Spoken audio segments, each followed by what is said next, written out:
Ya, bismillahirrahmanirrahim. Assalamualaikum warahmatullahi wabarakatuh. Alhamdulillahirabbil alamin wassalatu wassalamu ala nabiyyina Muhammadin wa ala alihi wa sahbihi wa man tabi'ahu ila yaumiddin. Qala Allah Ta'ala fi kitabil karim, ya ayyuhalladzina amanu kutiba alaikumus shiyam kama kutiba alal ladzina min qablikum la'allakum tattaqun. Wa qala Rasulullah sallallahu alaihi wasallam, faslu ma baina siyamina wa siyami ahlil kitab akatus sahar.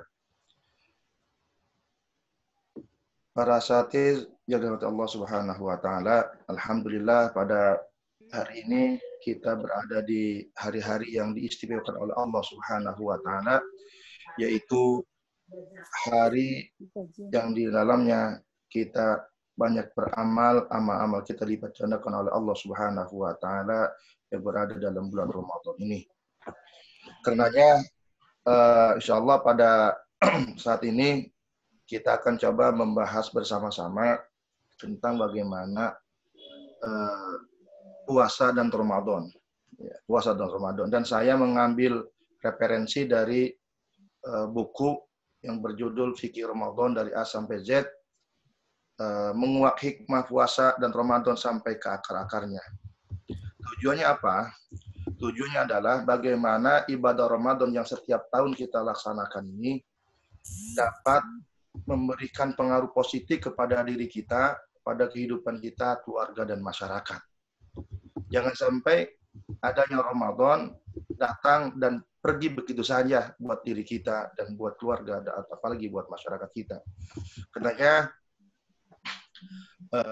saya berusaha bagaimana kita memahami hakikat puasa dan hakikat Ramadan. Ya.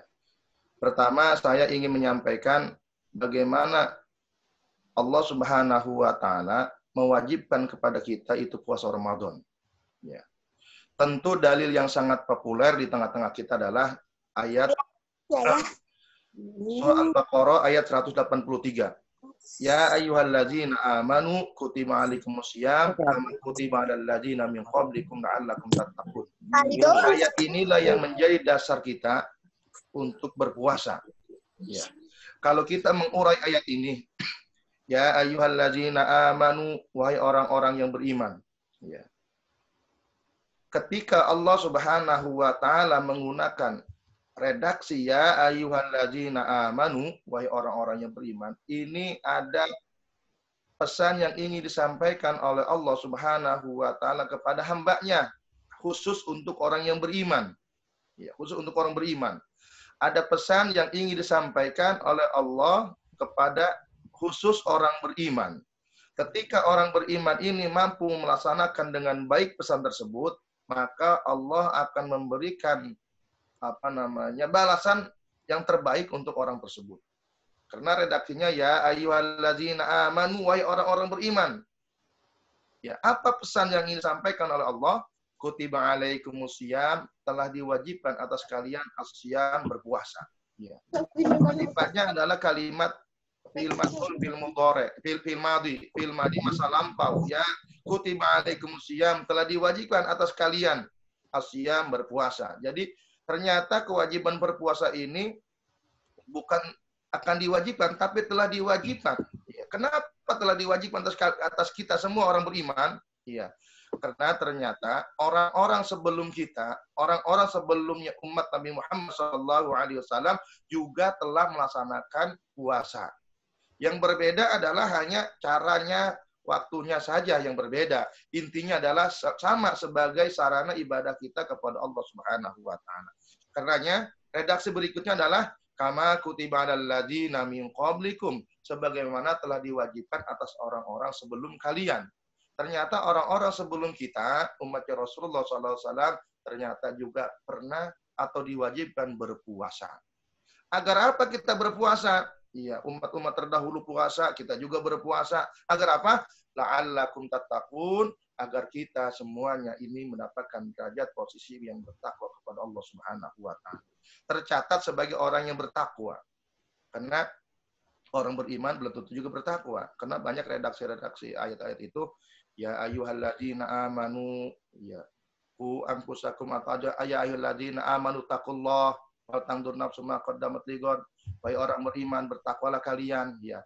Atau juga ya ayyuhalladzina amanu, apa namanya? Ya ayyuhalladzina amanu haqqa tuqatih wa la tamutunna illa wa antum muslimun. Banyak ayat-ayat itu yang mengarahkan agar orang beriman ini untuk mendapatkan derajat al-muttaqin, itu derajat bertakwa kepada Allah Subhanahu wa taala.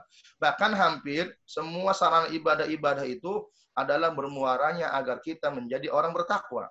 Ya, sebagaimana dalam surah Al-Baqarah dijelaskan ya ayyuhan nasu ubudu rabbakumul ladzi khalaqakum wal ladzina min qablikum la'allakum tattaqun.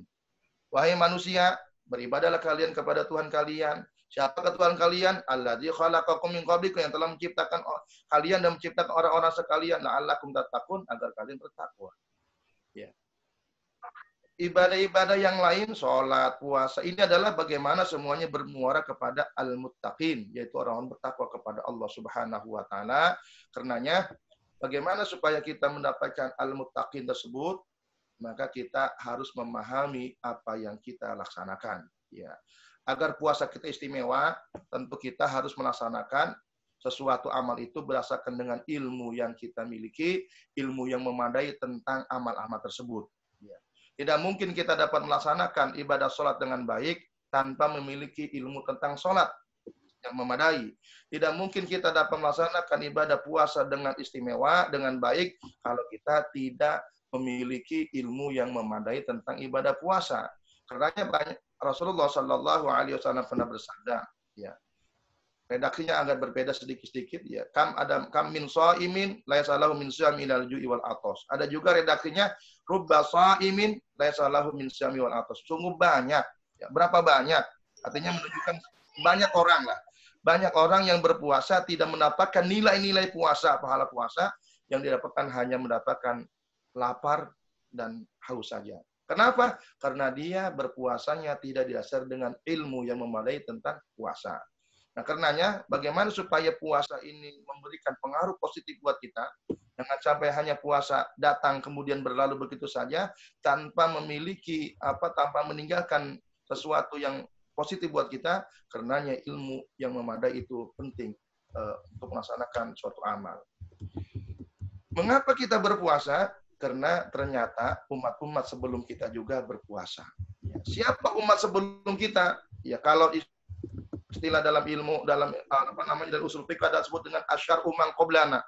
Ada syariat-syariat sebelum kita. Ya, syariat sebelum kita adalah syariat yang dilaksanakan oleh nabi-nabi terdahulu. Allah berfirman surat Al-Maidah ayat 48 mengatakan, likulli ja'alna minkum syir'atan wa minhaja. Ya. Untuk setiap umat di antara kamu, kami berikan aturan dan jalan yang terang. Artinya apa? Syariat-syariat sebelum Nabi Muhammad SAW yang dipraktekkan oleh para nabi, itu banyak juga dipraktekkan oleh Nabi Muhammad SAW. Apa syariat yang dilakukan oleh Nabi Adam alaihissalam sebagai nabi pertama dan manusia pertama tentang puasa ini? Ternyata Nabi Adam alaihissalam dan umatnya juga berpuasa. Ya, ternyata umatnya Nabi Adam juga berpuasa. Berapa hari Nabi Adam itu berpuasa? Nabi Adam berpuasa ini adalah sebulannya sebanyak 3 hari. Ya, setiap bulannya sebanyak 3 hari. Tanggal 13, 14, dan 15. Disebut dengan Ayyamul Bid. Ya, hari-hari putih, bid. Kalau bait itu adalah telur, ya kan ya. Bid, Ayyamul Bid.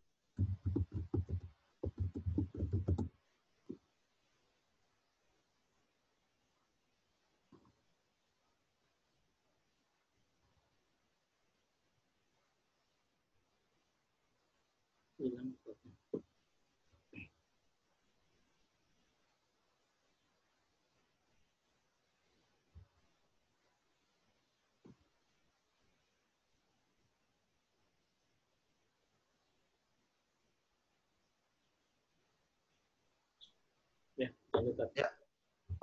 Udah nyambung lagi ya? Udah. Oke. Ya, pertama adalah puasanya Nabi Adam alaihissalam. Ya, ternyata Nabi Adam alaihissalam juga berpuasa sebulannya 3 hari. Kalau kita kali 3 bulan dikali 12 bulan dalam 1 tahun, maka Nabi Adam alaihissalam puasanya sebanyak 36 hari. Ya, 36 hari. Jadi lebih banyak puasanya dibandingkan dengan umatnya Rasulullah Shallallahu Alaihi Wasallam. Ya. Yang kedua adalah puasanya Nabi Nuh. Ya, Nabi Nuh. Ternyata Nabi Nuh juga berpuasa. Ya. Ketika Nabi Nuh alaihissalam selamat, ya, dengan umat itu selamat dari badai.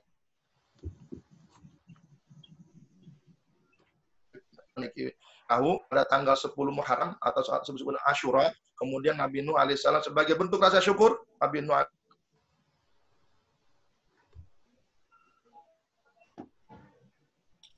Sinyalnya atau gimana ya di sana?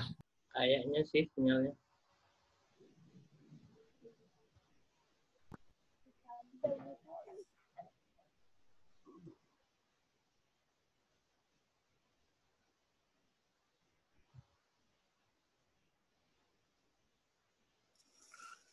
Coba dicolek lagi Pak Arif. Udah masuk lagi.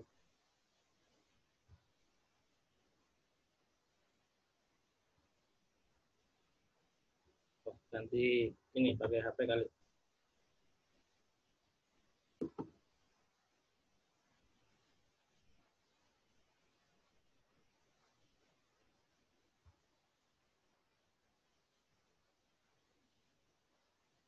Coba di chat Pak Arif. Sudah koneksi, tidak bisa.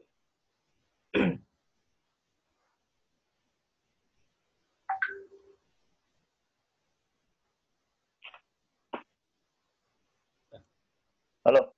Ya, dah. Lanjut Pak Haji. Aduh, ya ini. Ya, kita lanjutkan. Kemudian selain Nabi Nuh alaihissalam juga, ya selain Nabi Nuh alaihissalam, ini nabi-nabi yang lain juga itu berpuasa. Di antaranya adalah Nabi Daud. Ya, Nabi Daud alaihissalam ini juga berpuasa dengan umatnya. Nabi Daud alaihissalam ini puasanya unik, ya kan ya, maksudnya unik. Ya, kenapa unik? Karena puasanya ini adalah sehari berpuasa, sehari berbuka. Bagaimana Rasulullah SAW bersabda, la sauma faqal shaumi Daud, syatrud dahar, siyamu yaumin, wa iftaru yaumin. Tidak ada puasa yang daripada puasa Nabi Daud, yaitu bandingannya adalah seperti puasa sepanjang tahun, syatrud dahar, siyamu yaumin, berpuasa satu hari, wa iftaru yaumin, kemudian pada hari berikutnya adalah berbuka. Ini menunjukkan bahwa Nabi Daud alaihissalam dan umatnya ini adalah berpuasa, sehari berpuasa, sehari berbuka. Kalau kita jumlahkan puasa Nabi Daud dalam satu tahun, kalau satu tahunnya 360 hari, maka dalam satu tahun itu Nabi Daud alaihissalam umatnya berpuasa 180 hari. 180 hari ini cukup lama, ya kan ya, dibandingkan dengan puasanya Nabi Muhammad dan umatnya. Jamaah yang Allah Subhanahu wa taala, bahkan Nabi Isa alaihissalam, Nabi Isa alaihissalam ini adalah dari keturunan Bani Israel, keluarga dari anaknya dari Siti Maryam. Siti Maryam ini adalah keluarga Imran, masih bersaudara dengan Nabi Zakaria. Kemudian silsilah ke atasnya adalah ada Nabi Sulaiman, Nabi Daud, kemudian Nabi Yakub sana. Jadi Nabi Isa alaihissalam adalah nabi terakhir dari generasinya dari generasinya Bani Israel atau keturunan dari Nabi Yakub alaihissalam. Ya. Orang-orang Bani Israel ini dulu itu puasanya itu adalah 40 hari. Ya. Kemudian ketika zaman Nabi Isa, orang-orang rahib-rahibnya ini pada waktu itu Nabi Isa dan yang lainnya itu di dalam kitab Tafsir Al-Qurtubi dijelaskan bahwa itu puasanya 30 hari. Iya. Nabi Isa alaihissalam dan umatnya ini puasa 30 hari. Kemudian rahib-rahib mereka menambahkan 10 hari. Ya. Nah, ketika 10 hari berjalan, kemudian rahib-rahib mereka ada yang sakit. Ketika mereka sakit, mereka berdazar. Andaikan sakitnya itu sembuh, maka akan menambahkan 10 lagi menjadi 50 hari. Nah, penambahan ini ya di dalam Tafsir Qurtubi jelaskan bahwa mereka ini pada akhirnya tidak sanggup untuk melaksanakan nazar mereka. Akhirnya mereka banyak meninggalkan puasa yang diwajibkan atas diri mereka sendiri, oleh mereka sendiri, kemudian menjadi beban bagi mereka dan kemudian meninggalkannya. Yang keempat adalah puasanya Siti Maryam. Ya, Siti Maryam ini puasanya unik. Apa uniknya? Karena Siti Maryam puasanya disertai dengan tidak berbicara. Ya, tidak berbicara.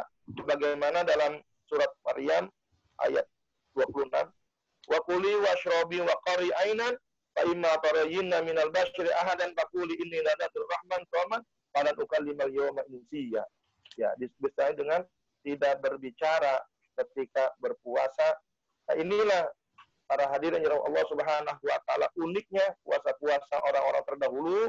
Mereka ini kalau kita bandingkan dengan umatnya Rasulullah sallallahu alaihi wasallam, umatnya Rasulullah ini lebih sederhana dan lebih ringan, tetapi memiliki keistimewaan yang luar biasa dibandingkan umat-umat terdahulu. Apa perbedaannya? Pertama, perbedaannya umat terdahulu dengan umatnya Rasulullah sallallahu alaihi wasallam adalah umatnya Rasulullah puasanya lebih ringan. Ya, lebih ringan secara prakteknya. Pertama, ya kalau Siti Maryam tidak berbicara, kalau kita bebas berbicara. Kalau dulu kalau Nabi Daud puasanya 180 hari selama 1 tahun. Kalau umat Rasulullah puasanya hanya 1 bulan, sekitar 29 atau 30 hari. Ini secara jangka waktu ya lebih ringan umat Rasulullah Sallallahu Alaihi Wasallam. Kalau Nabi Adam puasanya 3 hari per 1 bulan, kalau 1 tahun 36 hari. Otomatis Nabi Muhammad dan umatnya ini lebih ringan. Yang berbeda juga adalah bahwa kalau umatnya Rasulullah itu disyariatkan atau diperintahkan atau dianjurkan untuk berbuka. Berbuka dianjurkan untuk disegerakan dan sahur dianjurkan untuk diakhirkan. Ini kata Rasulullah Sallallahu Alaihi Wasallam jelaskan faslu siyamana wa batina ahli kitab. Perbedaan puasa kita dengan puasanya ahli kitab adalah diletak di sahur, makan sahur. Ya, kita makan sahur itu juga disebut dengan ibadah kepada Allah Subhanahu wa taala. Makanya puasa-puasa ini buat umat Rasulullah sangat istimewa. Yang lebih istimewanya apa? Bahwa puasanya umat Rasulullah ada 1 malam yang nilainya lebih baik daripada 1000 bulan. Ya. Atau disebut dengan Lailatul Qadar. Lailatul Qadri khairum min alfi syahr. Inilah keunikan puasanya Rasulullah sallallahu alaihi wasallam dan umatnya, walaupun secara jumlah hari lebih sedikit, walaupun secara prakteknya ini hanya siang saja, malam bisa beraktivitas, tapi nilainya lebih unggul daripada umat-umat terdahulu. Karenanya bagi kita umat Rasulullah, dapat kita banyak-banyak bersyukur kepada Allah Subhanahu wa taala, dicatat sebagai umat Rasulullah, kemudian syariat pun tidak memberatkan kepada kita. Karena apa? Karena syariat-syariat umat-umat terdahulu ternyata ini lebih besar, lebih berat dibandingkan umat syariat yang dibebankan kepada umat Rasulullah Sallallahu Alaihi Wasallam. Para hadirin yang dirahmati Allah Subhanahu Wa Taala. Kemudian yang sangat penting adalah saya ingin mengambil yang pokoknya saja. Ya, yang jadi permasalahan biasanya adalah, ya, itu terletak di pada ketika kita mengkodok tentang puasa. Ya, mengkodok tentang puasa. Ini banyak permasalahan-permasalahan tengah-tengah kita. Ya. Apakah kita wajib kodok atau wajib fidyah? Ya. Antara fidyah dan kodok. Ya. Kenapa kalau kita harus kodok ada fidyah? Karena ada uzur. Ya. Ada uzur yang menyebabkan kita tidak bisa puasa, juga tidak bisa melaksanakan kewajiban-kewajiban lain, maka di sana ada rukhsah. Ya, ada rukhsah. Ada rukhsah ini adalah untuk meringankan ada rukhsah untuk meringankan sebuah kewajiban, tetapi kewajiban itu tetap melekat pada diri seorang dan bisa dilaksanakan kewajiban itu pada waktu-waktu, pada hari-hari yang lainnya. Ya. Karena ada qadha, ada, ya kan ya, ada. Qadha ada. Kalau ada itu adalah dilaksanakan pada waktunya, kalau qadha adalah dilaksanakan bukan pada waktunya, artinya pada waktu-waktu yang lain. Siapa sajakah orang yang boleh yang tidak puasa? Ada orang yang boleh tidak puasa, ada orang yang wajib tidak puasa. Wajib tidak puasa. Oh, wajib tidak puasa? Iya. Ada orang yang boleh puasa, boleh tidak puasa, ada orang yang wajib tidak puasa. Pertama adalah orang yang boleh tidak puasa. Orang yang boleh tidak puasa ini adalah, mereka ini dantannya adalah orang tua yang sudah uzur, atau orang yang sakit, ya. Kemudian orang-orang yang dalam perjalanan, maka orang ini adalah orang yang boleh tidak puasa. Orang yang boleh tidak puasa juga bermacam-macam. Ya. Ada orang yang boleh tidak puasa dan wajib fidyah. Ya. Mereka wajib fidyah, tadi tidak wajib qada. Orang yang boleh tidak puasa, ya, tapi wajib fidyah, ya, bukan qada. Siapa saja mereka ini? Mereka yang boleh tidak puasa dan wajib fidyah adalah mereka ini, di antaranya adalah orang tua yang tua renta. Orang tua, ya, kakek-kakek atau nenek-nenek yang sudah tua renta, tidak mungkin dia untuk berpuasa, ya. Jangan pun untuk untuk mengqadha, ya, pelaksanaan puasa juga tidak mungkin, ya, tidak bisa. Maka dia boleh tidak puasa tetapi nanti bayar fidyah, ya, bayar fidyah. Kemudian orang yang sakit yang tidak bisa sembuh, misalnya orang sakit yang menaun yang tidak bisa sembuh, maka orang sakit ini juga boleh tidak puasa tetapi wajib bayar fidyah, ya, tidak wajib qadha. Kenapa tidak wajib qadha? Bagaimana dia akan mengqadha? Orang dia juga sakitnya sakit menaun dan sakit terus menerus. Nah, ini adalah di antara orang yang boleh tidak puasa tetapi wajib bayar fidyah, ya. Di antara juga ada juga ya di dalam fatwanya Imam di dalam kitab fikih Ahadil Islam Fatawi Al-Mu'asirah atau disebut dengan fatwa kontemporer Yusuf Qaradawi juga, wanita hamil dan menyusui apabila khawatir terhadap anaknya saja, tidak khawatir terhadap dirinya, maka wajib qadha dan kifarat, ya. Ini masalah ibu hamil, ibu menyusui ini ada berbeda-beda pendapat, ya. Kalau itu orang menyusui dan hamil jika mengkhawatirkan kondisi dirinya, ya, dirinya dan anaknya, jika ia berpuasa, maka ia boleh berbuka, tidak boleh berbuka, tetapi ia wajib fidyah, tidak wajib qadha. Tergantung dia khawatirnya apa. Kalau khawatirnya terhadap dirinya dan anaknya, ya, saya lagi sedang hamil, misalkan ada ibu-ibu khawatir terhadap dirinya dan anaknya, maka dia boleh tidak puasa, tetapi puasanya diganti dengan fidyah, ya, tidak wajib qadha. Berbeda dengan ketika dia khawatir terhadap dirinya sendiri, ya, terhadap diri sendiri, tidak khawatir terhadap anaknya, maka dia wajib untuk qadha, ya. Kalau dia khawatir terhadap anaknya, ya, ya, maka dia wajib qadha dan bayar fidyah, ya. Kapan bayar qadhanya? Ya, bayar qadhanya setelah selesai kehamilan, ya, setelah selesai masa-masa sulit yang yang dialami oleh perempuan tersebut. Yang kedua, orang yang boleh tidak puasa tetapi wajib qadha, ya. Kalau tadi ya silakan ada orang tua renta, orang yang sakit, nah itu boleh tidak puasa tetapi wajib bayar fidyah, tidak wajib bayar qadha. Yang kedua adalah orang yang boleh tidak puasa tetapi wajib qadha.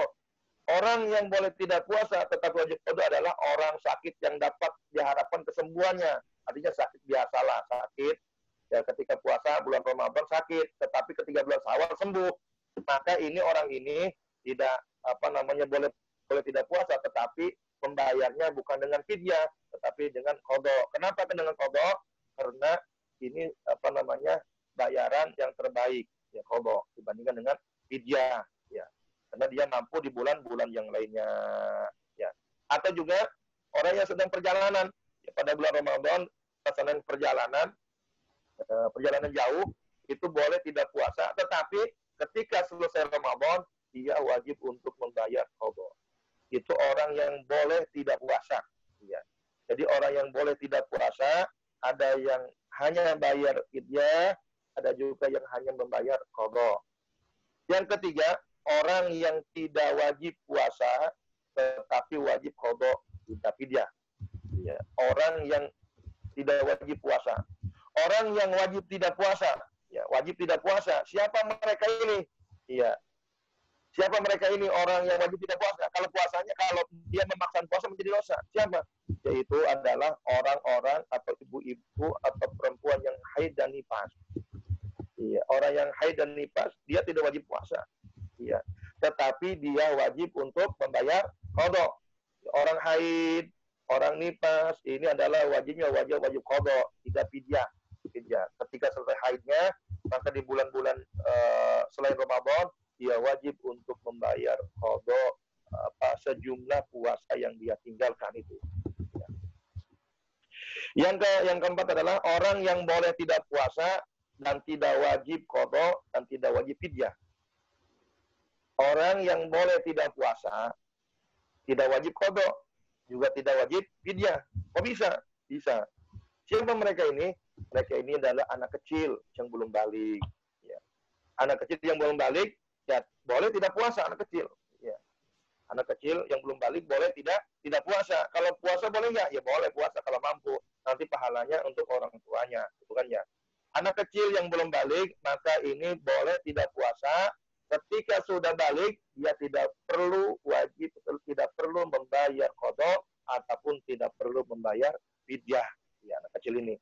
Jadi sangat jelas kalau anaknya belum balik, maka boleh tidak puasa. Kalaupun mau puasa, boleh-boleh saja. Nanti pahalanya untuk orang tuanya.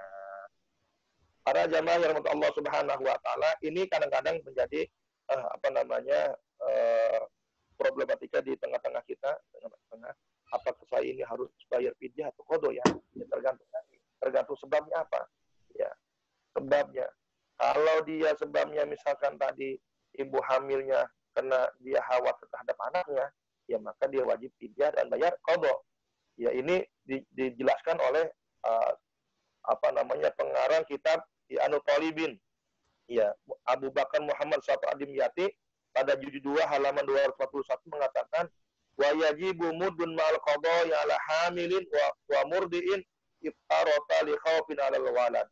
Wajib mengeluarkan satu mud atau membayar fidyah dan qada atas wanita hamil dan menyusui kemudian berbuka karena keduanya khawatir terhadap bayinya. Kalau khawatir terhadap bayinya maka dia wajib qada dan bayar fidyah. Berbeda kalau khawatir terhadap dirinya sendiri. Jamaah Allah Subhanahu wa taala, tahapan qada dan fidyah. Ya, tahapan qada dan fidyah. Ya, nanti apakah membayar qada dan bayar fidyah itu boleh dengan uang ya atau dengan makanan? Makanannya makanan yang mentah atau makanan yang matang. Nah, ini juga perlu kita perjelas ya. Pada dasarnya syariat Islam itu adalah untuk memudahkan kita, bukan untuk membebani kita. Ya, adinu yusrun, agama ini mudah, gitu kan ya. Kalau kita memahaminya, akan menjadi sulit kalau kita tidak bisa memahami tersebut. Qada, ya, membayar qada ini adalah dibayarkan qada tanpa fidyah. Ya. Perintah awalnya orang tidak mampu berpuasa menggantinya dengan qada, dengan qada. Ibu hamil, misalkan ibu hamil, kemudian pada Ramadan kali ini ibunya hamilnya baru misalkan 1 bulan, ya tidak kuat. Kemudian bulan berikutnya ketika melahirkan kemudian harus menyusui, kemudian tidak kuat juga. Bagaimana? Ya kan ya. Kemudian sampai Ramadan berikutnya, ya. Kalau memang ibu tersebut tadi ibu hamil dan menyusuinya karena di pribadinya tidak mampu, ya, tidak mampu, maka dia ini adalah membayar fidyah. Ya, karena tidak mungkin dia punya hutang sampai bertemu dengan Ramadan berikutnya baru 1 tahun, kemudian Ramadan berikutnya 2 tahun, berarti dia akan menumpuk utang-utang puasa. Utang puasa sekarang juga belum terbayar, utang puasa berikutnya tidak bayar, kemudian utang puasa berikutnya lagi sampai 3 kali puasa misalkan. Ya. 3 kali puasa tidak mampu terbayar, tidak mungkin dia harus mengqada dengan cara membayar puasa dengan qada. Maka dengan cara membayar fidyah. Nah ini, membayar fidyah. Jadi tergantung letak daruratnya. Di mana daruratnya, uzurnya tersebut. Kalau uzurnya hanya terhadap dirinya, maka dia harus bayar fidyah. Kemudian, cara mengqada puasa dan membayar fidyah. Ya. Cara mengqada puasa, ini ada 2 caranya. Pertama adalah bisa dengan tatabu berurut-urutan. Ya, misalkan kita hari ini misalkan sakit seminggu ya dalam Ramadan ini. Kemudian pas Syawal kita mau mengqada. Ya mengqada puasa, maka bayarnya itu adalah ya seminggu 7 hari. Cara membayarnya itu lebih baik adalah kita tatabu berurutan. Karena puasa ini adalah berurutan ya. Di 2 Ramadan 3 sampai 7 hari. Boleh enggak kalau kita dipisah-pisah? Ya, tidak berurutan. Hari Senin puasa, kemudian Rebo enggak, Selasa tidak, Rebo puasa. Tidak berurutan gitu ya. Siap-siap mau kita. Itu juga boleh. Apa dalilnya? Dalilnya adalah dari hadis dari riwayat Imam Muslim. Insya'a farraqa wa insya'a taba'a. Jika ia ingin membayar qadanya dipisah-pisah, tidak berurutan, boleh. Kalaupun mau berurutan, boleh juga. Ini pilihan. Kalau mau berpuasa berurutan, bagus. Bukan ya. Karena bayar utangnya lebih cepat. Gitu. Kalau mau dipisah-pisah, boleh juga. Itu kan yang penting utangnya terbayar. Yang terpenting adalah ketika kita puasa qadha, membayar utang puasa Ramadan, itu diusahakan kalau tidak ada uzur, tidak boleh kita membatalkan di tengah jalan atau siang hari. Kenapa? Karena hukumnya ini adalah sebagai puasa wajib. Puasa Ramadan. Ya, hanya puasa Ramadannya dilaksanakan bukan pada hari Ramadan, pada hari berikutnya dari Ramadan. Maka ketika kita puasa qadha tersebut, diusahakan jika tidak ada uzur, ya maka kita wajib untuk menyelesaikan puasa tersebut dari subuh atau dari terbit fajar ya sampai waktu berbuka. Kita boleh kita membatalkan ya karena sedang qadha puasa, kemudian ada silaturahim kita ke teman kita. Iya. Kemudian kita batalkan, itu tidak boleh. Ya, kenapa? Karena kedudukannya kita sedang puasa wajib, puasa Ramadan. Iya. Berbeda ketika kita puasa sunnah, ya, puasa sunnah. Kalau puasa wajib harus selesai, harus tuntas dari pagi ya sampai sore. Jika tidak ada uzur, kalau ada uzur ya sakit, beda lagi itu ya. Beda lagi. Ini yang kadang-kadang menjadi pertanyaan-pertanyaan di masyarakat kita. Kenapa? Karena ya ada beberapa majelis taklim kadang-kadang bertanya juga ibu-ibu ya kan ya. Jadi bagaimana cara membayarnya? Jadi cara membayarnya boleh berurutan, ya. 1, 2, 3, 4 boleh juga kita dipisah-pisah secara membayarnya. Tapi yang terpenting adalah ketika membayar puasa qadha itu tidak boleh kita untuk membatalkan puasa di siang hari. Gitu. Ya. Kemudian jamaah Allah Subhanahu wa taala, cara membayar puasa dengan fidyah. Ini. Cara membayar puasa dengan fidyah ini ada beberapa kriteria, ada beberapa permasalahan. Memang kadang-kadang ini juga jadi permasalahan juga, ya. Masalah jumlah berapa kilonya, berapa ya berapa mud gitu kan. Kadang-kadang memang ada sedikit perlu pemahaman. Pertama, cara membayar fidyah. Kita bagi ibu-ibu atau orang yang tua renta tidak bisa untuk membayar, tidak bisa menjalankan puasa dan tidak qadha, maka dia harus bayar fidyah. Cara fidyahnya pertama adalah berupa makanan pokok. Jadi ada berupa makanan pokok atau masih mentah atau juga bisa berupa hidangan atau bisa juga diuangkan ya dengan qimah, namanya qimah, diuangkan seharga apa yang kita makan. Ya. Pertama, membayar fidyah ini berupa makanan pokok kepada orang miskin. Ya.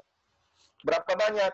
Ya, berapa banyak? Kalau saya melihat dari kitab Al-Fiqh Islami Wadilatuhu karyangan Wahbah Zuhaili, ya, juga dalam kitab I'anatul Talibin, ya ini rujukan dari pesantren-pesantren Salafiyah, pesantren ini itu kalau kita konversikan itu ukuran fidyah itu adalah sekitar 1,5 kg ya beras lah, tergantung kita makan. Ya. Tinggal dikalikan saja sekitar 1,5 kg beras itu kira-kira berapa kita makannya, harga berasnya. Kalau harga berasnya 10.000 ya dikalikan saja. Nah ini jadi tergantung mau kita mau mentah dibagikan mentahnya berupa beras, ya karena kita makannya beras. Kalau kita makannya korma, ya korma, itu kan ya. Kalau kita makannya dengan biasanya misalkan dengan dengan makan yang lain, ya dengan makan lain. Tergantung kebiasaan makanan kita. Yang kedua bisa dengan hidangan, ya hidangan kita masak, ya seharga apa yang kita makan, misalkan, kemudian kita berikan kepada fakir miskin, itu juga bisa, ya. Yang ketiganya juga boleh dengan diuangkan. Oh, ternyata masyarakat yang membutuhkan di sekitar kita ini butuhnya bukan beras, gitu kan ya, atau bukan hidangan makanan, tetapi butuhnya uang. Kenapa? Karena kondisinya yang membutuhkan uang. Maka itu boleh saja dibelikan dengan uang atau dengan kimmah, dengan seharga apa yang kita makan.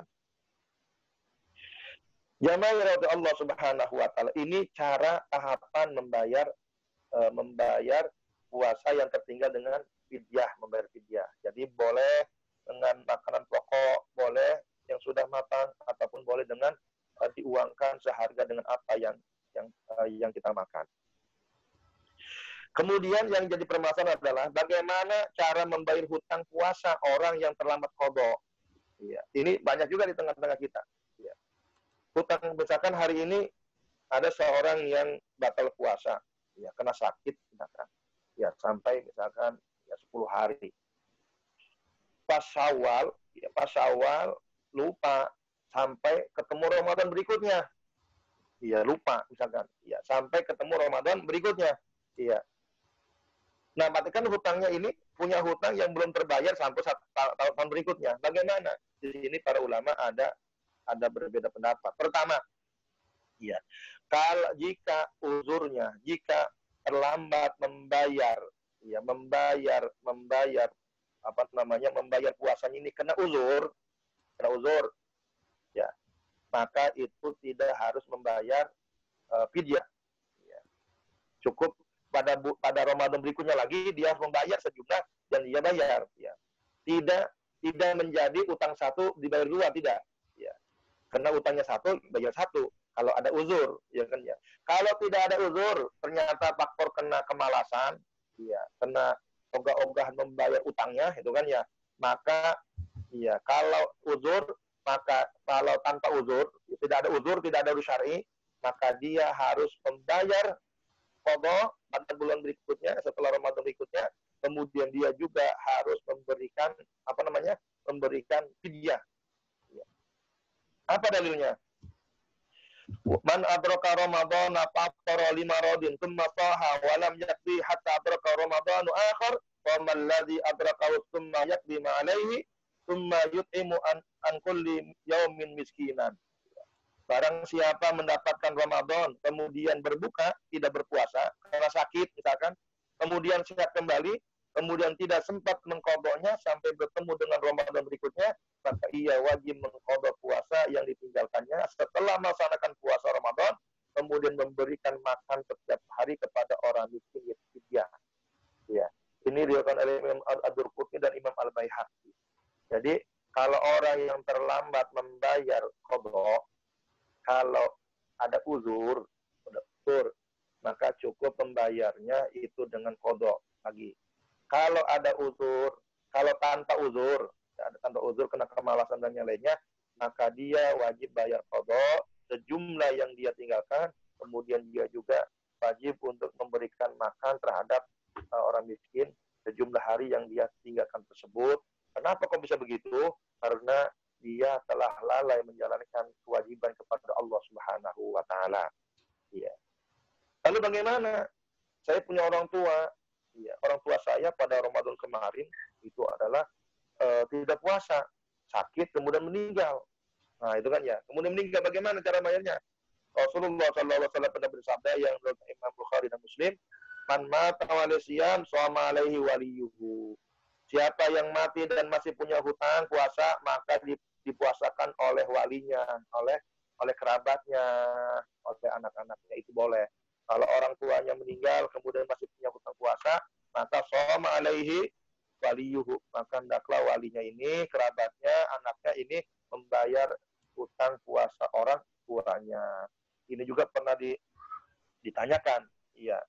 Ada seorang bertanya, "Ya Rasulullah, ya Rasulullah, inna ummi matat wa 'alaiha shaumu syahrin. Apa aqdihi anha?" Ya Rasulullah, saya punya ibu saya sudah meninggal, kemudian punya utang puasa, apakah saya harus membayar puasanya? Qala, kemudian Rasulullah menjawab, "Lau kana la ummika dainun akunta qadiyahu anha." Bagaimana kata Rasulullah? Bagaimana pendapat kamu kalau orang tua kamu punya utang, apakah kamu akan membayarnya? Kemudian kata orang tersebut, "Na'am, ya, saya akan membayarnya." Kalau begitu kata Rasulullah, fadainullahi ahaqqu ayyuqa, maka hutang kepada Allah itu lebih berhak untuk dibayar. Artinya apa?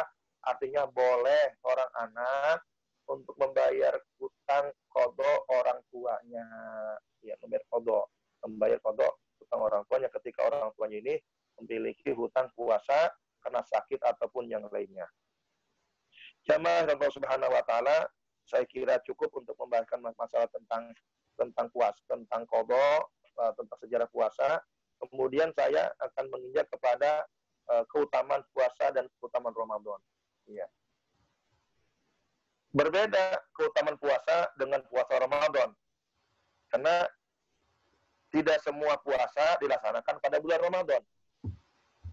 Tidak semua puasa dilaksanakan pada bulan Ramadan. Setiap Ramadan pasti dilaksanakan puasa. Iya. Setiap Ramadan pasti dilaksanakan puasa, yaitu puasa Ramadan. Tapi tidak semua puasa dilaksanakan pada bulan Ramadan. Karena setiap puasa tidak semua dilaksanakan bulan Ramadan, maka puasa ini memiliki nilai keistimewaan tersendiri. Begitu juga Ramadan. Ramadan mempunyai keistimewaan tersendiri. Apa keistimewaannya puasa? Keistimewaan puasa. Pertama, keistimewaan puasa ini adalah puasa ini dapat memberikan syafaat kepada orang yang dapat puasa pada hari kiamat. Iya. Pada hari kiamat. Ya, sebagaimana hadis yang masyhur adalah asyamu wal Qur'an yashfa'ani lil 'abdi. Puasa dan Quran ini dapat memberikan syafaat kepada seorang hamba, orang yang melakukan puasa tersebut. Kemudian puasa juga ini dapat menjauhkan pelakunya dari api neraka. Ya, siksa neraka. Innamas siyamu junnatun yastajinnu bihal 'abdu minan nar. Puasa adalah perisai yang dapat melindungi seorang hamba dari api neraka. Ya, dengan ibadah puasa ini sangat istimewa. Sangat istimewanya adalah Allah langsung yang tahu kadar menilai, membalas pahala puasa tersebut. Ya. Ya. Jadi hitungannya tidak 1+1, itu adalah 2. Kalau sedekah, ya sedekah misalkan kita sedekah itu bisa dibalas 10 kali lipat ataupun 700 kali lipat. Ya kan? Itu ada hitung-hitungannya, maksudnya. Ya, atau kalau kita puasa misalkan nilainya kalau berjamaah misalkan 25 atau 27 kali derajat, ya kan, ya apa derajat tingkatannya. Tapi kalau puasa itu tidak ada hitungannya, jatah hitungannya adalah hanya Allah Subhanahu wa taala. Karena ibadah puasa ini adalah ibadah rahasia, yang tahu adalah antara pelaku dan Allah Subhanahu wa taala. Bisa jadi orang yang pura-pura puasa tapi tidak puasa, ya kan ya. Bisa jadi orang yang puasa karena dia tidak menjaga nilai-nilai puasa, tidak disertai dengan ilmu, bisa jadi puasanya tidak mendapatkan pahala dari Allah Subhanahu wa taala. Inilah, maka nilainya puasa ini sangat istimewa di hadapan Allah, sampai-sampai adalah puasa ini dapat ya sebagai perisai, sebagai tameng bagi pelakunya agar hindar dari siksa api neraka. Yang ketiga, nilai puasa ini, ya puasa dapat menghapus dosa-dosa. Ya, puasa dapat menghapus dosa-dosa. Apa? Ya. Rasulullah Shallallahu Alaihi Wasallam pernah bersabda, yang artinya adalah fitnah yang dialami seorang dalam keluarga, harta, anak, dan tetangganya akan terhapus dengan sholat, puasa, dan sedekah. Iya. Jadi dosa-dosa yang kita lakukan, iya, itu dapat terhapus diantaranya dengan puasa,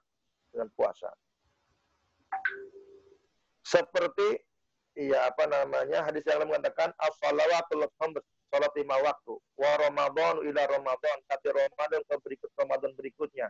Ya. Kemudian berikutnya itu adalah mukaffiratun lima bainahuma idza tudil kabair. Itu dapat menghapus dosa-dosa, ya, dosa-dosa selama dosa besar itu dijauhi. Jadi ibadah puasa kita ini secara otomatis, ya kalau puasanya benar, ya kan puasanya benar, secara otomatis dapat menghapus dosa-dosa kecil, ya kecuali dosa besar.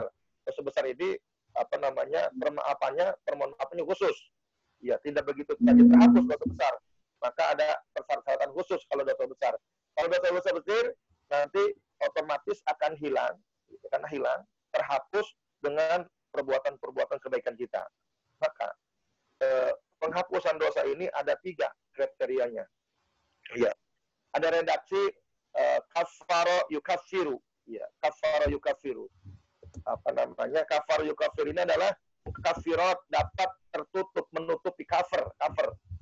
Ya, maka puasa kita itu dapat menutupi dosa-dosa yang kita lakukan, dosa kecil, kemudian pahala puasanya besar dapat tertutupi.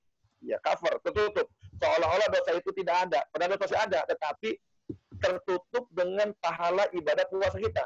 Maka dengan mukafirat namanya, ya mukafirat. Ya, dapat tertutupi dengan dosa-dosa besar kita.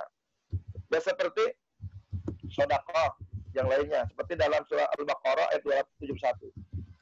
In tubdu shadaqati fani immahi wa in tukhfuha wa tutuhal fuqara fa huwa khairul lakum wa yukaffiru ankum min sayiatikum wallahu bima ta'maluna khabir. Iya.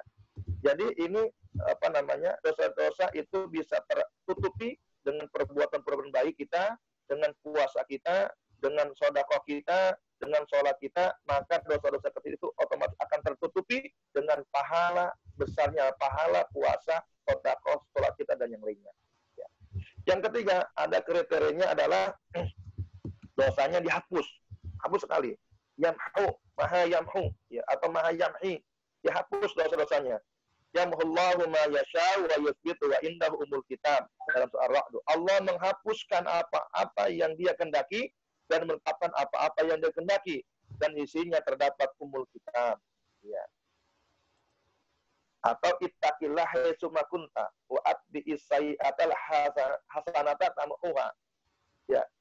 Iringilah perbuatan jelekmu dengan perbuatan baikmu. Niscaya perbuatan baikmu akan menghapus dosa-dosa perbuatan jelekmu. Ini. Jadi di-delete, ya, dosa-dosanya di-delete, ya, dengan perbuatan-perbuatan terbaik. Ada juga kalimat yang tiga, yaitu kalimat menggunakan kalimat azhaba yuzhibu. Ya, dari kalimat zahaba, pergi. Azhaba yuzhibu artinya mengusir. Dosa-dosa itu diusir. Ya, apa dalilnya?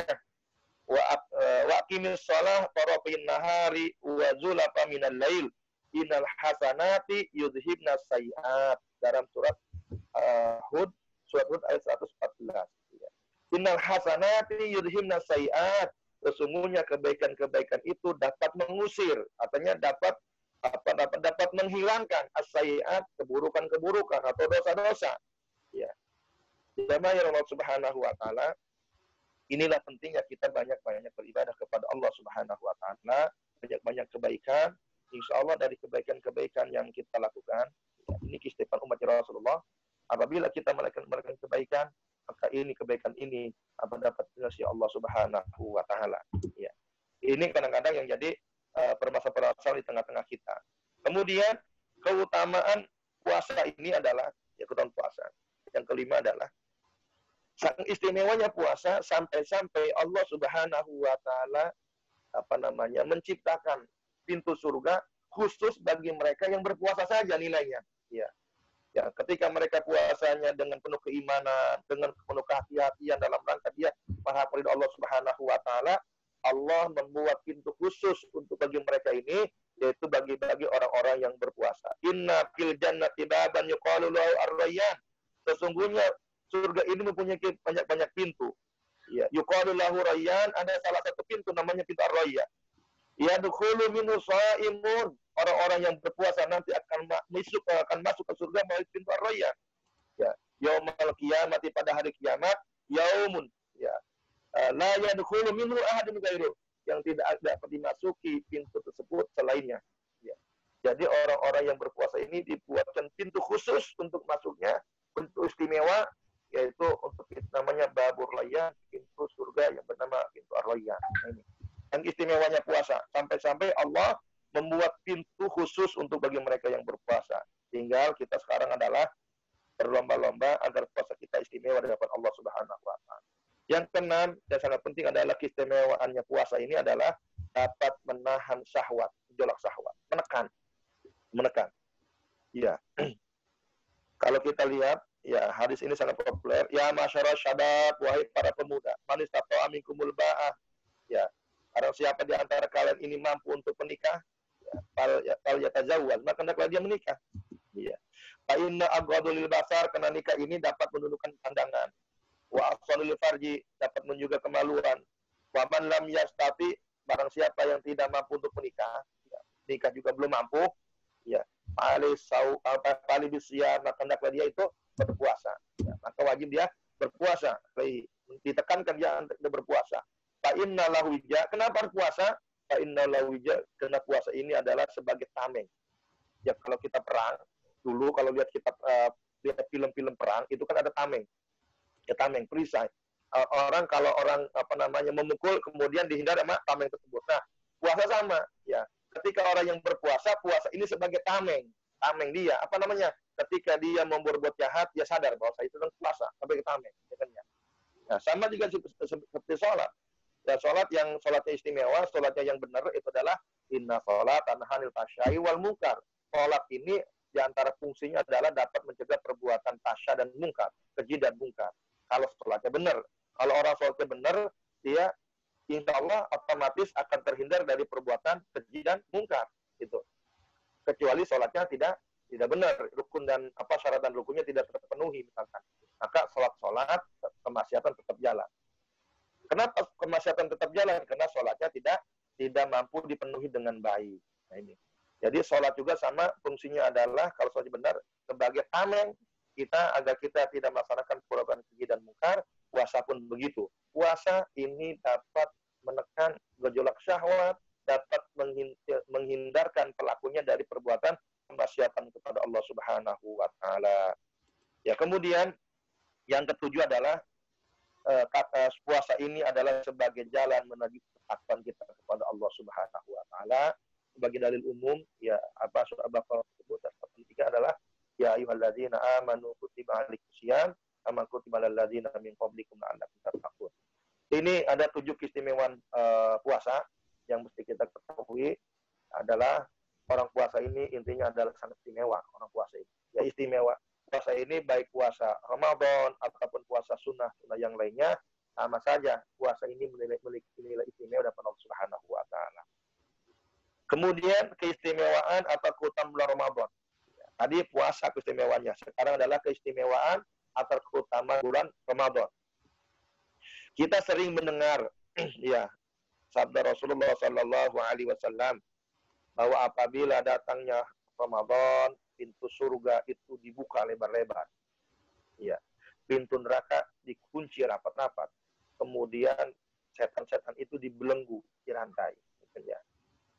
Redaksi hadis ini sangat banyak sekali dengan berbagai macam redaksi hadisnya.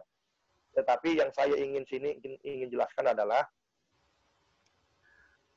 tentang memahami dibukanya pintu surga lebar-lebar. Ya. Ada sebut dengan tuftahu fi abwabul jannah. Ya. Atau juga futihat abwabus sama, ya, dibuka pintu langit, ya kan ya. Dengan berbagai macam redaksinya. Ya. Yang kita pahami, ya, apakah ini bermaknanya tekstual, benar-benar pintu surga itu dibuka, ya gitu ya.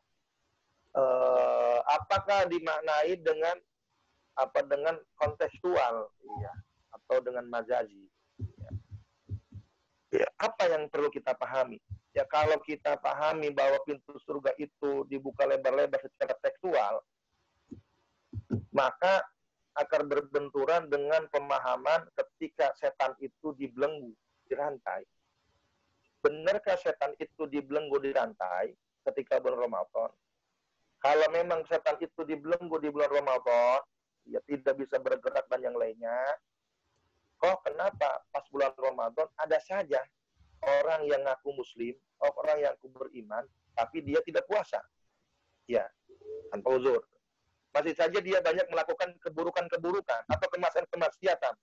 Nah, inilah perlu pemahaman secara apakah para ulama berbeda memahaminya, apakah dipahami secara tekstual, benar pintu surga itu dibuka, atau secara kontekstual. Nah, saya mengambil pendapatnya seorang guru besar dari IAIN bernama Muhammad Syudi Ismail. Iya.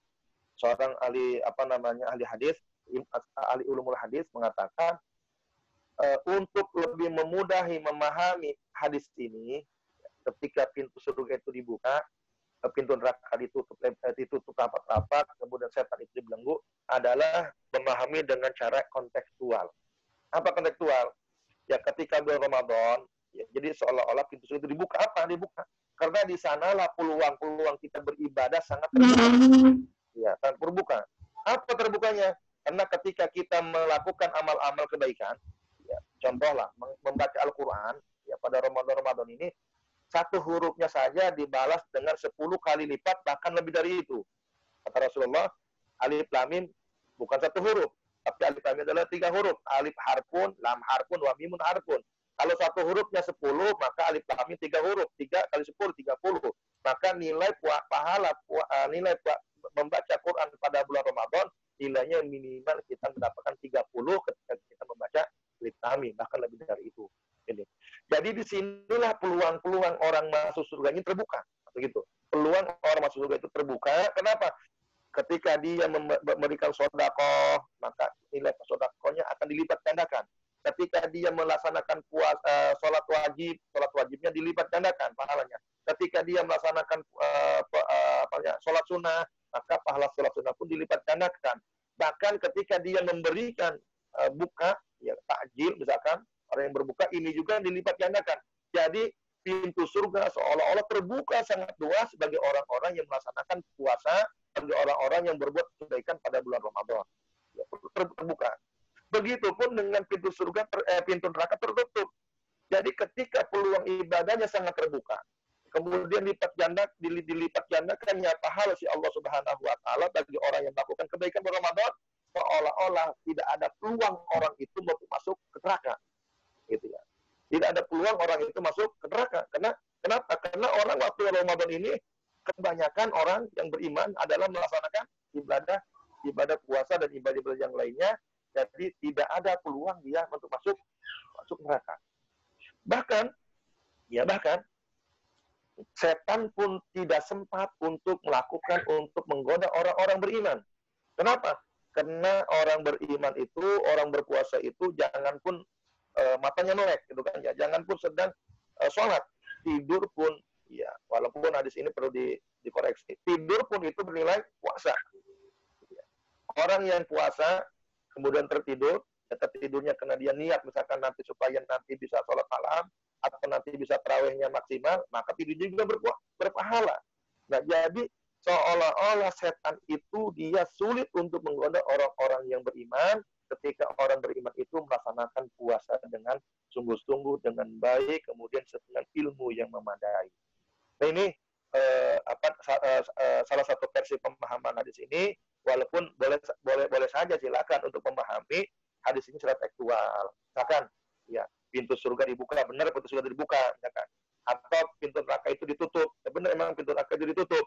Ya, tidak ada misalkan tidak ada orang-orang ketika Ramadan tidak ada yang masuk neraka. Atau benar tangan-tangan setan itu dibelenggu, dirantai sehingga setan itu tidak bisa keliaran. Ya silakan aja untuk memahami seperti itu, gitu kan ya, seperti itu. Tapi sekali lagi ini hanya pemahaman, ya pemahaman orang itu tergantung asupan referensi yang dia pahami, ya kan ya, mana yang dia memudahkan. Intinya adalah bagaimana pemahaman itu dapat meningkatkan keyakinan kita kepada Allah Subhanahu wa taala, apapun yang kita lakukan, sekecil apapun yang kita lakukan kebaikan-kebaikan, nah yakinlah Allah Subhanahu wa taala itu akan membalas kebaikan-kebaikan kita, terutama kebaikan-kebaikan yang kita lakukan di bulan suci Ramadan ini. Jamaah yang dirahmati Allah Subhanahu wa taala. Ini mungkin pemahaman singkat yang perlu kita sampaikan. Kenapa? Karena kalau kita bahas satu persatu ini sangat lama, ya. Kemudian yang perlu kita bahas adalah ini ada yang membatalkan puasa, kemudian yang membatalkan pahala puasa. Ya. Ada yang membatalkan puasa, ada yang dapat membatalkan pahala ibadah puasa. Tentu sangat berbeda. Ya. Kalau membatalkan puasa, ini sangat jelas ya kan. Makan disengaja, minum disengaja, muntah disengaja, itu kan ya. Itu kan kita. Kemudian masuk sesuatu misalkan dari 2 lubang, ya atas dan bawah disengaja. Ini juga yang membatalkan puasa. Puasanya menjadi batal. Otomatis kalau puasanya batal, maka pahala pun tidak dapat. Iya kan ya. tidak batal, maka dia harus mengqadha, membayar utang puasa itu pada hari-hari berikutnya. Kenapa? Karena puasanya telah batal. Tetapi ada ya puasanya sih sah puasanya dari imsak lah, dari sebelum subuh sampai maghrib dia tidak minum, dia tidak makan, kemudian tidak berjima siang hari, kemudian tidak memasukkan apapun ke dalam mulutnya, ya puasanya sah, ya kan ya, dan tidak wajib qadha. Tetapi bisa jadi ibadah puasanya, nilai puasanya ini tidak mendapatkan apa-apa. Ya. Amin shaimin laisa lahu min siyami ilal ju'i wal atas.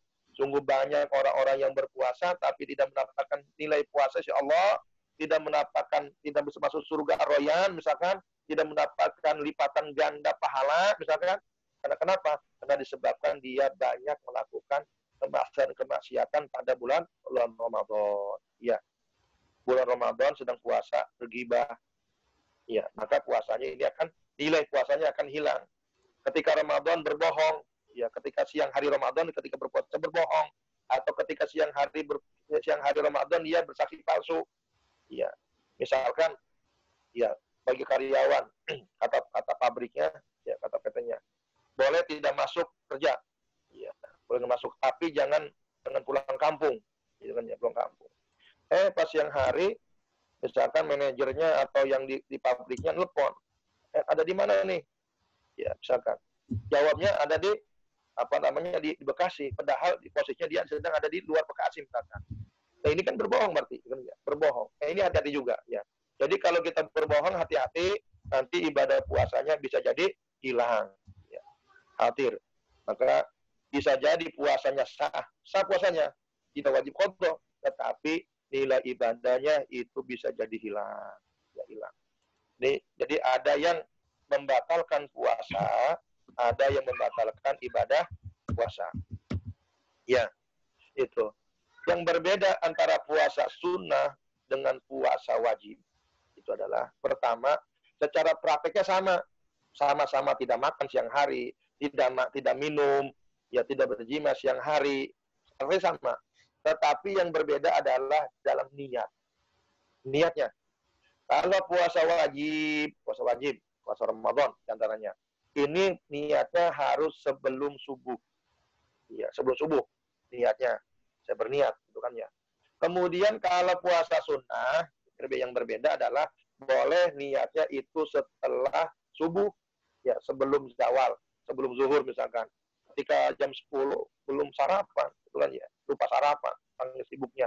Maka saya niat puasa. Tapi ini puasa sunnah. Ya, kalau puasa wajib maka dia harus niatnya di malam hari. Sebut dengan tabyitun niat. Iya, niat puasa di malam hari sebelum subuh. Iya. Kemudian syarat niat puasa ini yang pertama adalah puasa wajib itu adalah sebut dengan tabyitun niat. Ya, tabyitun niat puasanya di malam hari. Kemudian ta'yinun niat. Puasanya harus ditegaskan. Ya, tegaskan. Ini puasa wajib Ramadan, puasa qadha atau puasa nazar, gitu kan ya. Ya. Kemudian ada yang mengatakan tikrarun niat atau ta'adudun niyah bi ta'adudil ayyam. Ya. Hari ini kita niat malam tadi niat puasa, maka niat puasanya untuk hari ini. Ya, besok puasa maka malam juga harus niat juga. Namanya tikrarun niatnya harus diulang-ulang, gitu kan ya. Kan niat tidak mesti diucapkan, ya kan ya. Ketika terbersit dalam hati kita juga sudah sebut dengan niat. Ketika kita makan sahur juga itu termasuk dengan bagian daripada niat, gitu kan ya. Tetapi ada terbersit di hati kita bahwa kita esok hari akan melaksanakan puasa Ramadan, ya. Bukan puasa sunnah atau bukan puasa nazar, misalkan bukan, tetapi puasa Ramadan. Itu sebut dengan ta'yinun niat. Niatnya ditegaskan, menentukan niat puasa sunnah atau puasa wajib. Wajibnya puasa qadha, ya kan ya, atau puasa Ramadan. Nah, itu kan ya. Kemudian tikrarun niat. Niatnya diulang setiap perbedaan hari, ya perbedaan niat. Ta'adudun niat bi ta'adul ayyam. Ya diulang-ulang niat karena berulangnya hari berikutnya juga. Ini. Jadi ini masalah niat puasa. Kemudian yang jadi kadang-kadang pertanyaan di masyarakat itu adalah tentang tasyrikun niat, menggabungkan niat. Ya, menggabungkan niat. Contoh, ya, contoh adalah ketika seorang batal puasa misalkan, ya batal puasa, kena uzur bulan Ramadan, misalkan ya 10 hari lah. Dia ingin membayarnya di selain Ramadan, ya kan ya, di Syawal dan yang lainnya.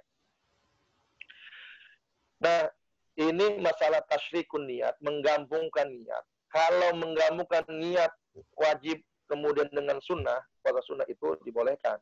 Yang tidak boleh adalah dia menggabungkan sesuatu yang wajib dengan yang wajib. Iya, contoh apa? Contohnya adalah hari, misalkan kemarin kita bulan Ramadan kemarin masih utang puasa.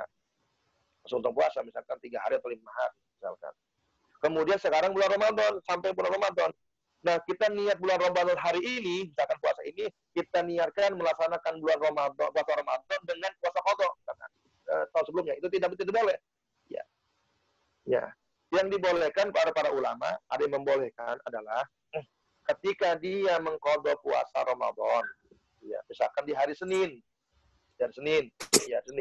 Saya ingin puasa qadha Ramadan di hari Senin, ya sambil puasa Senin Kamis. Ya, ini insya Allah akan mendapatkan cukup qadhanya dibayar. Kemudian insya Allah dia juga akan mendapatkan pahala dari sunnahnya. Berbeda ketika dia misalkan niatnya dibalik. Contoh Pak, saya ingin puasa Senin, ya Senin Kamis, puasa sunnah bersama dengan wajib. Maka wajib yang mengikuti sunnah. Nah ini keliru juga. Maka hendaklah kita tasyrikun niat ini adalah pertama adalah kita niatnya puasa qadha ya, di hari Senin, atau saya niat puasa qadha di Syawal misalkan ya, di Syawal tanggal 2 Syawal. Silakan saja. Tapi niatnya yang pertama adalah kita niat qadha. Ya qadha. Cuma dilaksanakan di waktu Syawal misalkan. Ya, insya Allah kita akan mendapatkan bayar utang juga terbayar, kemudian pahala Syawal juga insya Allah akan dapat. Ya, seperti kita membayar qadha di hari Kamis atau di hari Senin misalkan. Tapi niatnya qadha, bukan niat puasa Senin Kamis. Niatnya qadha dilaksanakan pada hari Senin ataupun hari Kamis. Insya Allah kita qadhanya terbayar dan dapatkan pahala sunnah juga, puasa Senin Kamis juga akan terbayar, itu kan ya. Ini kadang-kadang yang menjadi pertanyaan-pertanyaan ya. Kemudian membedakan antara qiyamul lail, ya qiyamul lail, tarawih, kemudian tahajud dan witir. Nah, itu kan ya. Tahajud dan witir. Ini juga menjadi kadang-kadang menjadi pertanyaan. Apa bedanya tahajud dan qiyamul lail, atau tahajud dengan witir, atau tahajud dengan dengan tarawih? Nah, itu kan ya. Ini kan berbeda. Qiyamul lail, tahajud, tarawih, dan witir. Setiap tahajud itu qiyamul lail. Setiap tarawih itu qiyamul lail. Setiap witir itu qiyamul lail. Tapi tidak setiap qiyamul lail itu tahajud. Tidak setiap qiyamul lail itu witir. Tidak setiap qiyamul lail itu tarawih. Nah ini. Ya. Kok begitu? Mengapa begitu? Betul, karena qiyamul lail itu belum tentu juga tahajud. Bisa jadi salat salat witir, kan ya. Karena setiap qiyamul lail, ya setiap tahajud itu qiyamul lail. Ya, karena tahajud ini dilaksanakan pada malam hari. Qiyamul lail itu adalah melaksanakan ibadah kepada Allah Subhanahu wa taala pada malam hari. Ada yang mengatakan kita tadarus Quran, menghafal, membaca, belajar pada malam hari, ini juga ada yang disebut sebagai qiyamul lail, menghidupkan malam-malam dengan beribadah kepada Allah Subhanahu wa taala. Ini. Ya, qiyamul lail. Ya. Lalu apa bedanya antara tahajud, witir, sama tarawih? Tahajud adalah sholat malam yang dilaksanakan setelah sholat Isya sampai sebelum waktu subuh, ya, dilaksanakan pada malam Ramadan dan selain Ramadan, itu dengan tahajud. Ya. Saya ulangi lagi. Tahajud itu adalah sholat sunnah yang dilakukan pada malam hari setelah sholat isya, sampai menjelang sholat subuh, ya, dilaksanakan pada malam hari, malam Ramadan ataupun selain Ramadan dengan bilangan genap. Ya, dengan bilangan genap. Tahajud genap. Ya, 2, 3, 4, 6, 8. Ya kan ya? Nah, sedangkan tarawih adalah sholat sunnah yang dilaksanakan pada malam hari setelah sholat isya sampai menjelang sholat subuh, dilaksanakan hanya pada malam Ramadan saja dengan jumlah bilangan genap. Nah itu ya, sholat namanya sholat tarawih. Sedangkan sholat witir itu adalah sholat sunnah yang dilaksanakan pada malam hari setelah sholat isya sampai menjelang subuh, dilaksanakan pada malam Ramadan ataupun selain Ramadan dengan jumlah bilangan ganjil. Bisa 1, bisa 3, bisa 5, bisa 7, bisa 11. Ya, itu perbedaan tarawih, tahajud, dan witir. Perbedaannya. Ya, sangat jelas perbedaannya. Semuanya dilaksanakan pada malam hari. Kenapa? Karena disebut dengan qiyamul lail. Ya, tahajud qiyamul lail, kemudian juga tarawih qiyamul lail, kemudian witir juga disebut dengan qiyamul lail. Tapi tidak semua qiyamul lail itu adalah disebut dengan tahajud. Bisa jadi itu adalah salat tarawih, bisa jadi salat witir, tergantung pelaksanaannya. Ya. Kemudian yang jadi kadang-kadang pertanyaan itu adalah, kan kalau orang yang sudah melaksanakan sholat tarawih, kemudian sholat witir, ya sholat witir, apakah dia perlu untuk witir lagi? Ya, karena apa? Karena ada dalil mengatakan bahwa la witroni fi lailatin, ya kan ya, tidak ada 2 witir dalam satu malam. Ya. Sedangkan ada hadis yang lain juga mengatakan ij'alu akhira salatikum bil laili witron. Ya. Jadikanlah akhir salat kalian itu adalah dengan salat witir. Artinya akhirilah salat sunnah pada malam hari itu dengan diakhiri dengan salat witir. Nah, bagaimana untuk mengkompromikan hadis ini? Ya, hadis ini. Satu, menganjurkan salat sunnah malam hari itu adalah diakhiri dengan salat witir. Yang kedua adalah la witroni fi lailatin. Tidak ada 2 witir dalam satu malam. Karena pada prakteknya adalah ketika kita sholat tarawih berjamaah di masjid ataupun musola, ketika kita jadi makmum, kita akan ikuti imam. Ya, mau sholatnya yang 11 rakaat ataupun yang 23 rakaat kan diakhiri dengan sholat witir. Sholat witir, ya 3 rakaat terakhir itu diakhiri dengan sholat witir. Kemudian kita sholat witir, ya sholat witir.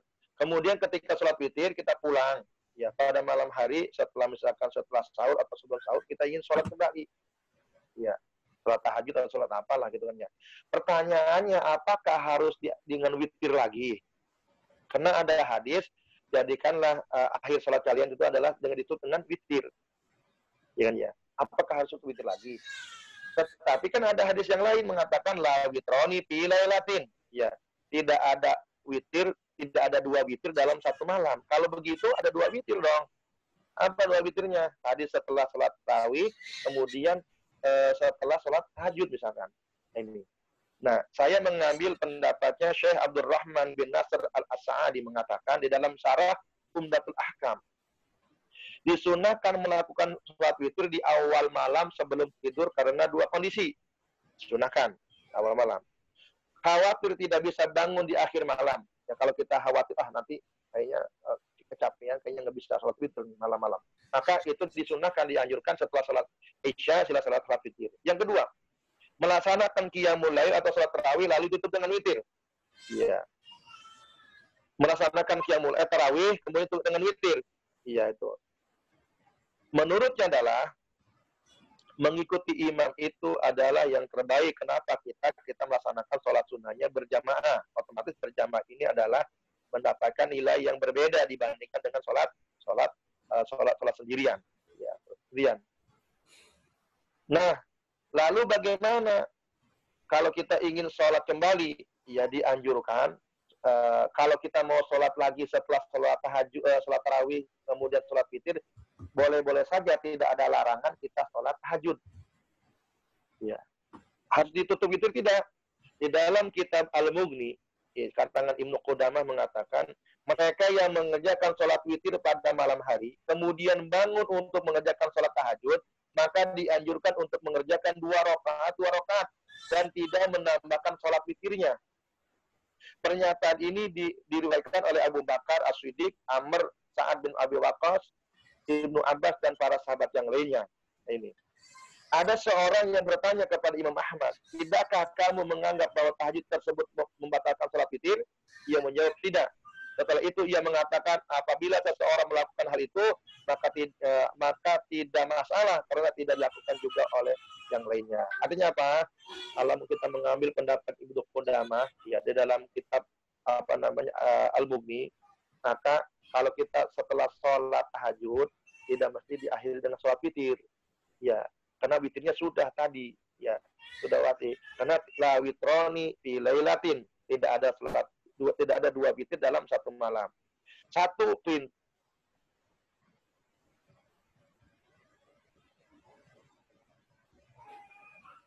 Iya, kita larangan. Maka kita kita dahulukan larangannya, ya kan ya. Karena perintahnya sudah kita lakukan. Maka sebaiknya kalaupun kita mau mengakhiri mau sholat malam hari, ya silakan saja dengan sholat tahajud, tidak mesti ditutup dengan sholat witir, karena ada dalil la witroni fi lailatin. Mungkin ini saja yang bisa sampaikan, ya mudah-mudahan bisa bermanfaat. Kalau ada kebaikan itu datangnya dari Allah Subhanahu wa taala, alhamdulillah min rabbika. Kalau datangnya kesalahan, ya kesalahan itu adalah dari saya pribadi sebagai manusia biasa. Mudah-mudahan kalau kebenaran itu diterima sebagai amal kebaikan, kalaupun kesalahan, mudah-mudahan Allah Subhanahu wa taala memaafkan kita semua, karena saya sebagai manusia sangat banyak kesalahan, dan mudah-mudahan kesalahan-kesalahan itu dimaafkan oleh Allah Subhanahu wa taala, apalagi di bulan Ramadan ini. Itu saja mungkin yang dapat saya sampaikan. Masih banyak sebenarnya yang perlu kita sampaikan, karena tidak mungkin dalam hanya hitungan menit itu kan kita sampai menuntaskan kajian kita secara detail tentang fikih Ramadan. Mudah-mudahan walaupun singkat, setidaknya dapat memberikan gambar kepada kita sekalian. Mudah-mudahan ini bisa menjadi bekal kita bersama. Ya, saya akhiri. Assalamualaikum warahmatullahi wabarakatuh. Selanjutnya saya silakan kepada moderator. Ya, syukron jazakallahu khairan kasir pada Ustadz Royani yang tadi telah menyampaikan bedah buku terkait fikih Ramadan dari A sampai Z. Tapi mengingat waktu yang sudah sebentar lagi masuk waktu sholat zuhur, kayaknya untuk pertanyaan nanti saya jabri saja ke Ustadz Royani biar dijawab lewat WhatsApp ya Tad ya. Nanti kita share di grup SPU saja. Karena ada 7 pertanyaan yang masuk sebenarnya. Terus terkait fikih Ramadan dari A sampai Z ini, mungkin bagi bapak-bapak, ibu-ibu yang belum punya bukunya ya Tat ya, bisa ini bisa nanti boleh juga. Ya, bisa nanti menghubungi Ustadz Royani atau ada CP nanti di grup. Insya Allah di situ semuanya dibahas secara lebih detail sampai 467 halaman ya Tat ya. Kayaknya itu untuk kajian season kedua ini. Untuk pertanyaan nanti kita sampaikan jawabannya lewat grup. Untuk yang terakhir, minta kesediaannya kepada Ustadz Royani untuk menutup season ini Tat, dengan doa sebelum masuk waktu salat zuhur. Ya, bismillahirrahmanirrahim. Sebelum ditutup dengan doa, mungkin saya ingin mengambil kesimpulan dari tadi yang kita sampaikan. Pertama, bahwa puasa kita ini pertama harus disertai dengan ilmu yang memadai. Kalau puasa ya ilmu tentang puasa. Kalau sholat tentang ilmu tentang sholat. Kalau zakat ilmu tentang zakat. Nah, agar puasa kita lebih istimewa dan memiliki pengaruh positif, maka wajib ya mesti harus medisi dengan ilmu itu. Nah, ini buku ini salah satu sarana kita. Ya, saya mencoba untuk membahas permasalahan-permasalahan yang kadang-kadang banyak dialami oleh masyarakat kita. Karena ini sebenarnya saya ada membuat buku ini adalah untuk menjawab pertanyaan-pertanyaan yang kadang-kadang di Ibu Majelis Taklim itu ada pertanyaan-pertanyaan. Ya. Saya mengisi beberapa Ibu Majelis Taklim, pengajian-pengajian, kadang-kadang ada pertanyaan-pertanyaan. Makanya saya buatlah modul ini, buku ini dalam rangka kita mempermudah untuk memahami tentang puasa. Saya yakin buku ini sangat-sangat banyak sekali kekurangannya, tapi setidaknya mudah-mudahan memberikan sebuah solusi yang mudah. Memang saya mengambilnya fikih taisir, fikih mudah. Kalau bisa dipermudah, kenapa dipersulit lah gitu ya. Ya, saya merujuk kepada Syekh Yusuf Qaradawi. Kalau kita baca fikihnya Yusuf Qaradawi, ya kan pemahamannya itu ya lebih memudahkan daripada menyulitkan. Ya, jadi di sini pun di buku ini kita mengambil yang mudah-mudah saja, yang termudah. Kalau yang mudah ada dalilnya, kenapa kita mengambil yang sulit gitu ya? Walaupun sama-sama ada dalil, kita mengambil yang lebih mudah. Pada akhirnya kita tutup sama-sama dengan kita istighfar pada Allah Subhanahu wa taala. Astagfirullahaladzim, astagfirullahaladzim, astagfirullahaladzim. Allahumma shalli ala sayyidina Muhammad wa ala ali sayyidina Muhammad al-syakirin. Hamdan na'imin hamdan yu'ad majidah. Ya Rabbana lakal hamdu kama yanbaghi li jalali wajhika wa sultanik. Allahumma ighfir lana wa liwalidina kama rabbawna shighara. Rabbana hab lana min azwajina wa dhurriyyatina qurrata a'yun waj'alna lil muttaqina imama. Rabbana hab lana minas salihin. Rabbana la tazarna fardan wa anta khairul warithin. Allahumma a'inna ala zikrika wa syukrika wa hasni ibadatik. Allahumma inna nas'aluka ilman nafi'a wa rizqan wasi'a wa shifaan min kulli da'in wa saqam. Allahumma inna nas'aluka ridhaka wal jannah wa na'udzu bika min sakhatika wan nar. Allahumma innaka 'afuwun karim tuhibbul 'afwa fa'fu anna ya karim. Allahumma inna nas'aluka fil khairat wa tarkal munkarat wa hubbal masakin. Allahumma inna nas'aluka hubbak wa hubba ma yuhibbuk wa hubba amalin yuqarribuna ila hubbik. Rabbana atina fid dunya hasanah wa fil akhirati hasanah wa qina adzabannar. Alhamdulillahi rabbil alamin. Assalamualaikum warahmatullahi wabarakatuh. Waalaikumsalam warahmatullahi wabarakatuh. Kita tutup dengan doa penutup majlis. Subhanakallahumma wa bihamdika asyhadu an la ilaha illa anta astaghfiruka wa atubu ilaik. Untuk kos, saya kembalikan kepada Ustaz Fauzi. Ustaz Fauzi. Sampai ketemu lagi hari grup. Jazakallahu khairan katsir. Billahi taufiq wal hidayah. Assalamualaikum warahmatullahi wabarakatuh. Assalamualaikum.